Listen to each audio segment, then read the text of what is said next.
Understanding bus fare in English.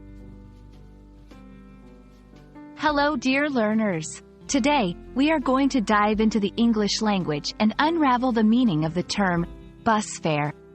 By the end of this video, you'll understand not just its meaning but also how to use it in your daily conversations. Let's get started. Before we jump into the term bus fare, let's first break it down. The word bus refers to a large vehicle that is designed to carry multiple passengers at once. Buses are common modes of public transportation in many cities around the world. The word fare has multiple meanings in English. In the context of transportation, a fare is the money a passenger pays to travel.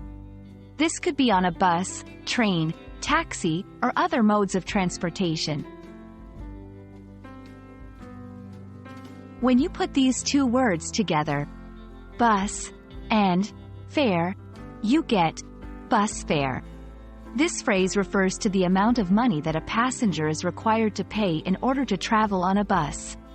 Different buses, routes, or cities might have different bus fares. For instance, a short-distance route might have a lower bus fare than a long-distance or cross-city route. To help you incorporate this term in your daily language, here are a few examples. 1. I need to check if I have enough change for the bus fare.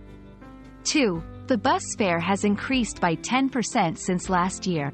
3. Can you lend me some money? I forgot my bus fare at home.